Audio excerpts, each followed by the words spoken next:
Good evening, doctor. Sales manager from shipping company. Is the hell and paradise are there? How as a common person I believe? I don't believe in any religion. Well, ask the question that, how do I know there's hell and heaven? How will a common man believe? I don't believe in a religion. Brother, what is the definition of religion? Religion is a way of life. How you lead your life. Many people say that, I don't mind, I'm just a human being, I'm born, I will do test and error, and I will know how to lead a life. For example, you go to a forest. You are going to a forest the first time. You don't know whether the fruits are poisonous or not. If you start eating any fruit, you may end up eating a fruit which is poisonous and you may die. What do? You ask an expert. Right or wrong? When you get sick, who do you go to, brother? When you are sick, who do you go to? Why? The doctor is an expert in treating sickness, correct? You can't say, I am a human being, I will treat myself. No. That's what the Quran says in Surah Nahl. The Quran says in Surah Nahl chapter 16 verse 43 and Surah Anbiya chapter 21 verse number 7, Fas'alu ahal zikri in kuntum la ta'lamun. If you don't know, ask the person who is expert. Similarly, to lead a life, we have to ask the expert.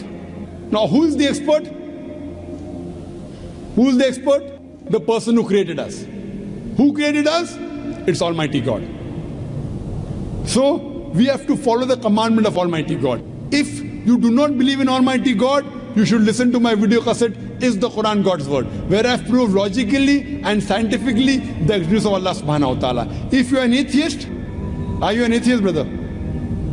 Are you an atheist? Pardon me? Are you an atheist? No. Not an atheist. So what do you? Do you believe in God? Actually, I believe in the power. But fine. That means you believe in God. You want to call it power, you want to call it supernatural, you believe in God. It's like I believe something. You don't know the name. That name is God. You may call it power, you may call it anything. If you don't believe in God, then you listen to my video cassette, Is the Quran God's Word? If you don't know who that power is, yet you listen to my cassette, Is the Quran God's Word? Where I have proven scientifically, undoubtedly, existence of Allah subhanahu wa ta'ala, and the Quran is the word of Almighty God. Now coming to your question, if you say about power, that means you believe in a religion. Because religion by definition, according to Oxford Dictionary, religion means a belief in a supernatural controlling power.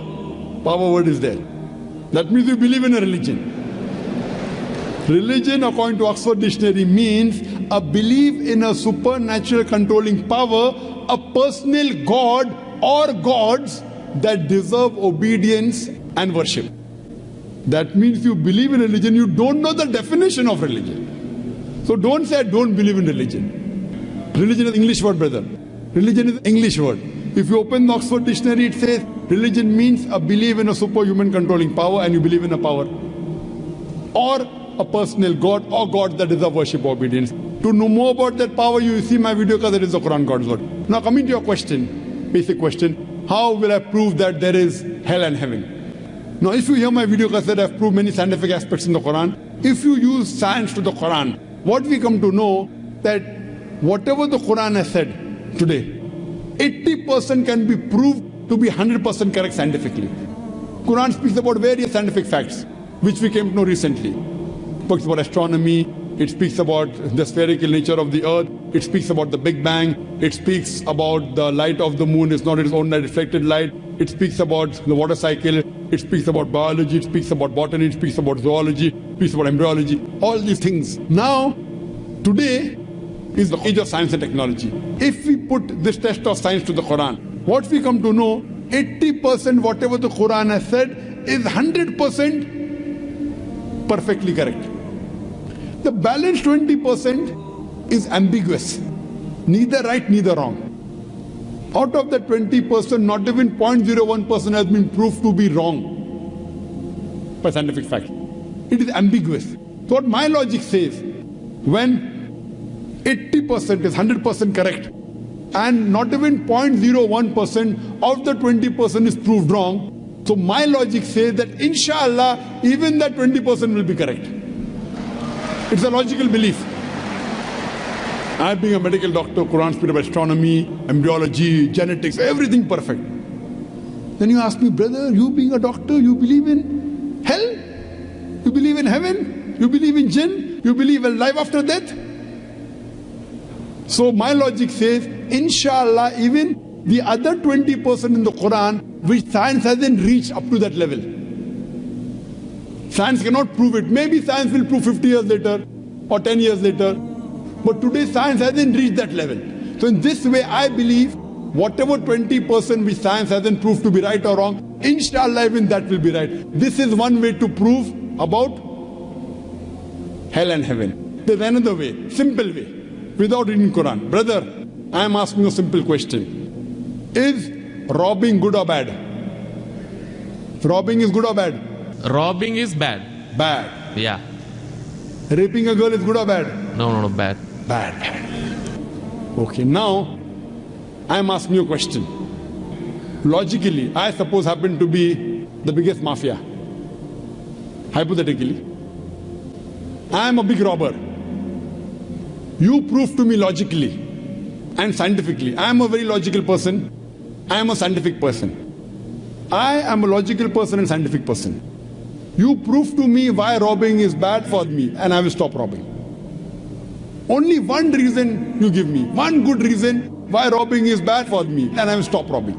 It hurts others. It hurts people. It hurts others. What difference does it make to me? If it hurts, if I rob 1,000 riyal, it is benefiting me. I can see movie. I can go to a 5-star hotel. What difference does it make whether it hurts others? Does it hurt me? I told you, prove to me why it is bad for me, not for others. I am least bothered about the others. Why is it bad for me? When I'm robbing 1,000, if it hurts him, no problem. What difference does it make to me? If it hurts somebody else, does it make a difference to me? I can enjoy, I can see movie. I can eat chicken biryani. I asked you, give me one logical reason why it is bad for me, not why it is bad for others. I am a big mafia. I am powerful. I am a scientific person, logical person. Prove to me one good reason, logical, why robbing is bad. I will stop robbing. Come on. Another try, brother. Another try. One more try. Why it is bad? No answer. No answer. Try. There are 20, 30 reasons, 100 reasons you can give. Actually, as you said, the religion means the way of life. Not religion. Why robbing is bad? Tell me. Don't go to religion. No. I'm coming to the point. No, not point. First tell me why robbing is bad. We'll come back to your point afterwards. I'll come to your point afterwards. When that is the way of life. Not way of life. Tell me why robbing is bad according to you. Why it is bad for me, I will stop robbing. Up to me, it hurts others. So, but what difference does it make to me when it hurts others? Does it hurt me? Of course, why it is bad for me, not why it is bad for others. Once we come to the society, we have to face them. Okay, once we come to society, you have to face them. I'm facing them. What's what? Why it is bad for me? The society won't respect us. What difference does it make whether respect or not? I can eat chicken biryani. I can go and see a movie. I can go to a 5-star hotel. What difference does it make to me if society respects or not? Imagine someone respects society. The poor person doesn't have food to eat. He'll be happy? No. You require food to eat or not? You require food to survive? Only society respecting. The person is starving to death. In India, thousands of people are starving to death. What difference does it make? I must give me one good reason why robbing is bad. I stop robbing. Why it is bad for me? Can anyone else help him out? Why robbing is bad? Why robbing is bad?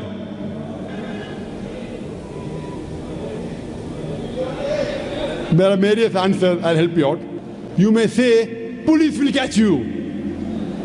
Good logical reason. Police will come and catch you. Correct, right or wrong?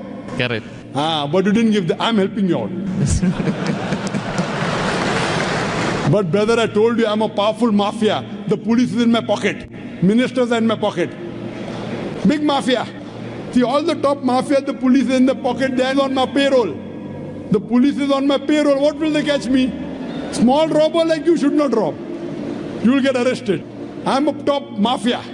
The police is on my payroll. Even the ministers are on my payroll. They are in my pocket.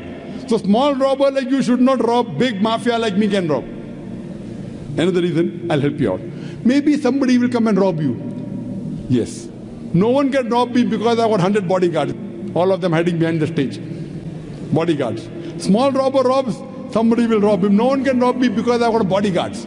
Hundreds of bodyguards with AK-47. So logically you cannot prove at all why robbing is bad. With all your science and technology, you cannot prove robbing is bad. So shall I take it in that way? It is to make people fear that, if you do wrong things, then when you die. What wrong thing? Where is robbing wrong? First you prove it is wrong, na? Where is robbing wrong? You haven't proved to me robbing is wrong. When you prove robbing is wrong, then you can say don't do wrong things, na? Therefore, what is good, what is right, you require a creator to tell you. You require a doctor to tell you what food is good, what food is bad. This fruit is poisonous, this is healthy for you. Apple is healthy for you, wild berries are poisonous for you. A doctor tells you. There's no better doctor than Allah subhanahu wa ta'ala. Logically speaking, brother, that mafia has got bodyguards. No one can harm him. And believe me, there are many examples. He dies a very comfortable death. But I am asking you a simple question now, brother. Don't you think that there should be justice? Brother? Yes. Justice. Someone should punish him or not? Law is there. But the law cannot punish every human being here. Why? There are many mafias in Italy. There are many underworld people in India. And the law can't do anything to them. The law is in their pocket. But yet, you as a common man, don't you think you should be punished? Raping is good or bad? There are many people who rape. They rape the girls. No, nothing. The law cannot catch them. So don't you think he should be punished? Yes or no? Yes. But there are many people you see in this world who are big mafias. They die comfortable, that they are rich, they are millionaires.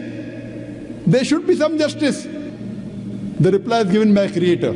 Surah Al-Imran, chapter number 3, verse number 185. Allah says, Kullu nafsin dhaikatul maut. Every soul shall have a taste of death. But the final recompense will be on the day of judgment. This life is just mere chattels of deception. If there is no life after death, this life is of injustice. What we say that the total justice would be on the day of judgment. Our Creator Almighty God will give justice. I tell the person, fine, you may be a big robber. For example, you are that mafia, now I am a Muslim. No one can harm you. Police is in your pocket.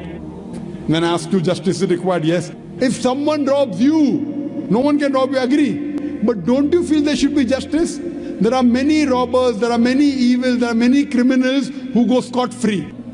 Unless there is life after death, you cannot prove robbing is bad. You cannot prove raping is bad.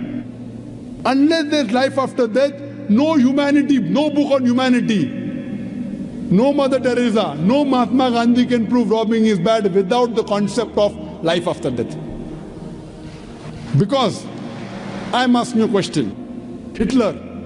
History tells us Hitler incinerated 6 million Jews. How many Jews? 6 million. 6 million. Suppose the law catches Hitler. What punishment can you give Hitler so that you can compensate for he has burnt 6 million Jews alive? Can you give him any punishment? Brother. We have to put him in jail till his life death. Okay, will it be equivalent to burning 6 million Jews? Is burning better or putting in jail better? It's burning is, of course. So maximum you can do is burn him alive. But that will be equal to 1 out of 6 million. What about the remaining 5 million? 999,999 people. What about that? What justice is your Lord going to do? But the Quran says in Surah Nisa, chapter number 4, verse number 56, as to those who reject our signs, we shall cast them in the hellfire, and as often as the skins are roasted, we shall give them fresh skin so that they shall feel the pain.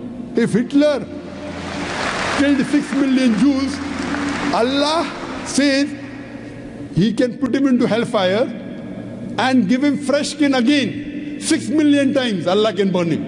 Not here, in the hereafter, in the hell. So only way I can prevent Hitler from killing 6 million Jews is tell him that here you kill 6 million Jews, Allah will burn you 12 million times in the year after. You can't give him that thing here. What you realize, without the concept of hell and heaven, you cannot prove robbing is bad. You cannot prove raping is bad. That's the reason our Creator Almighty God, who has created the human beings, He tells us what is good, what is bad for us. And He tells us the rules and regulations. This is called as religion. So first you have to find out which book is the authentic book which has been revealed by this Almighty God. And when you do research, you will come to it, that is the Quran. All the scriptures speak about Almighty God, and all the scriptures they point out to the last and final revelation, the Quran, and last and final messenger, Prophet Muhammad, peace be upon him. Hope that answers the question. Thanks.